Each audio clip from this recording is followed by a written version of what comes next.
Hello and welcome to EFD, where today we're ranking the most overpaid managers in world football. Because we're only using salary and not sponsorship deals to make our list, some of our figures may be different from what you've heard, but trust us, you'll still be shocked. 10. Ernesto Valverde. Losing your job is almost always unpleasant. But when it comes to Ernesto Valverde, our sympathy is limited. The Spaniard's CV before joining Barcelona included 2 spells at Olympiacos, single seasons with both Villarreal and Valencia, and a middling 4-year period with Athletic Bilbao, in which he won just 48% of his games, but apparently impressed the Barca board enough to oust treble winner Luis Enrique from the dugout. To be fair to Valverde, he won the league in both his full seasons in charge, but also oversaw embarrassing Champions League exits to Roma and Liverpool despite taking commanding first leg leads against both, as well as making his team less watchable and more reliant on Messi than ever before. 1 win in 5 over the 2019-20 Christmas period and a Supercopa defeat to Atletico were enough to earn him the boot, but that wasn't all he earned, as Barca continued to pay him up until the end of the season, with bonuses, salary and his severance costing them around 19 million euros. When you're getting paid Guardiola money to go away, you know you've seriously outstayed your welcome. But with Barca refusing to learn their lesson and returning to the mid-table for new coach Quique Setién, this won't be their last golden goodbye. 9. Jose Mourinho. Spurs have had an expensive year. Fresh from finishing their new €1 billion stadium, the club spent €180 million on transfer fees, but still found themselves in trouble in the autumn and forced to sack Mauricio Pochettino, a decision which left them paying the Argentinians €9.4 million a year wages until the summer. To replace him, club chairman Daniel Levy brought in Jose Mourinho on an unbelievable salary of €16.5 million, though the Lily Whites have since tried to reduce the Portuguese wages in light of the global health crisis. To be honest, it's hard to see why Mourinho should command such a huge wage, the same as Juergen Klopp. It's the same figure he earned at Manchester United, where he also received a €22 million payout after his sacking, despite the self-proclaimed relentless winner only lifting the EFL Cup and Europa League at the club, earning no silverware in his second year, and leaving with the team on 26 points after 17 games, their worst record in 27 years. And for Tottenham, the cost could be even higher. Just 4 months after he joined, Mourinho complained that his first team was weaker than RB Leipzig's bench, while a public feud with Tanguy Ndombele risked alienating the club's record signing after just a year. To make all this worth it, Mourinho will have to win a major trophy, something he hasn't done since 2015. Another sacking looks more than likely. 8. Tite. Going into the 2018 World Cup, Brazil were the bookies' favourites to take home the trophy. Victory would have been their 6th in the competition, and the Seleção went into the tournament having lost just once in the previous 2 years, winning 17 of their 21 games in that time. But though they avoided potential banana skins against Switzerland, Serbia and Mexico, Brazil ended up exiting at the quarter-final stage, losing 2-1 to a gung-ho Belgian side led by De Bruyne, Hazard and Lukaku. Getting out-coached by Roberto Martinez is not a good look. But despite this disappointing showing, Brazil boss Tite retained his job and ranks among the best paid international managers in the world. With a salary of €3.5 million, Tite is paid as much as 2018 champion Didier Deschamps, and is only out-earned by Germany's Joachim Löw, also a World Cup winner. And while Brazil did win the Copa America in 2019, their form before and after the tournament has been patchy, with 8 wins, 6 draws and 2 losses since the start of 2019. If Tite wants to retain his cushy seat in the Seleção dugout, he may need to win another Copa America in 2021 to prove he's the right man to lead his nation in Qatar. 7. Marcelo Bielsa.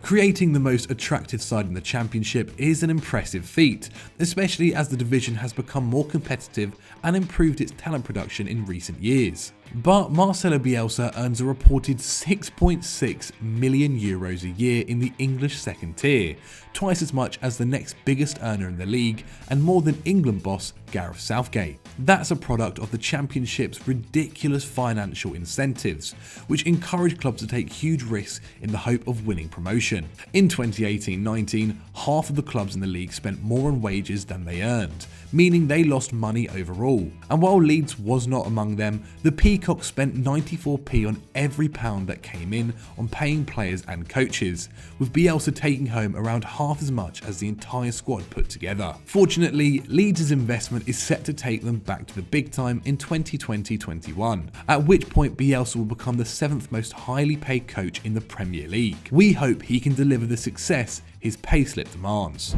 6. Xavi. We're breaking our own rules to include Xavi in our list, but the Spaniard's earnings with Qatar outfit Al Sadd are so ridiculous that he merits the exception. Handed €10 million a year when he signed for the club as a 35-year-old in 2015, Xavi's deal allowed him to study for his coaching badges while playing, and in 2019, following his retirement, he became manager on a 2-year contract, taking over from boss of 4 years, Gisaldo Vieira. Vieira won the Qatar Stars League in 2018-19, while at the time of writing, Xavi sits 10 points off the top in his maiden campaign, but we're not sure he'll care that much. Before Barcelona had even sacked Valverde in early 2020, they offered Xavi the manager job through Eric Abidal. And though he was smart enough to realise he wasn't ready and reject the opportunity, it's clear that he'll get the chance again. And Qatar seems to be falling over itself to reward him while he's there, with the ex-Spain international winning around €250,000 in Doha Bank's lottery back in 2017. Clearly a totally above board and normal thing to happen. We're yet to be convinced that the Qatari League is a plausible apprenticeship for the Barcelona hot seat, but we can see how it might set Xavi up well for his old age. 5. Massimiliano Allegri. Before Max Allegri left Juventus, it seemed like the Italian would spend the rest of his coaching career picking up huge checks from super clubs. Arsenal, Manchester United and Chelsea were all linked with moves for him, while Bayern Munich and even Barcelona reportedly considered a swoop. But almost a year on from his departure from Turin, and the 52-year-old remains a free agent, and as a result spent the 2019-20 season receiving his €13.5 million a year salary to do absolutely nothing. During his time in Italy, Allegri earned over €2 million a year more than the next highest paid coach, Ancelotti, in his spell at Napoli, and in fact earned as much as the managers of the bottom 12 clubs combined. Even his successor at Juve, Maurizio Sarri, takes home around €3 million less each season, and until this campaign, not even a single player in the history of Italian football had matched Allegri's salary, with only Matthias de Ligt and Cristiano Ronaldo ahead of him. Good he may be, but taking the best team in the country to title after title has made Allegri one of the richest men in the game. However, after a year out and with no big suitors on the horizon, we'll be surprised if his next job proves as lucrative. 4. Fabio Cannavaro. It's hard to get a handle on exactly how much Fabio Cannavaro earns, but it's clearly too much. The Italian is the coach of Chinese Super League side Guangzhou Evergrande, picking up €12 million in basic salary, plus more in lucrative sponsorships related to the role, and in 2019, he even spent a month in charge of the Chinese national team too, standing down after 1 month and 1 defeat to focus on his day job. Given that previous China coach Marcelo Lippi earned a reported €23 million a year, roughly 6 weeks in the role may have netted Cannavaro around €2.6 million. But it's hard to see how the Ballon d'Or winner's experience matches up to a man who won the Champions League and 5 titles with Juventus, as well as the World Cup. Cannavaro has held 6 coaching jobs, all in the UAE, Saudi Arabia and China, and in fact had been employed and sacked by Guangzhou Evergrande before his current stint, dropping down to the Chinese second tier to guide Tianjin Quanjian to promotion in 2016. In Cannavaro's defence, he did finally win the Chinese Super League in 2019, but he has some way to go to equal Lippi's record of 3 successive titles and victory in the Asian Champions League. If he manages that, who knows what his salary will look like. 3. Eddie Howe.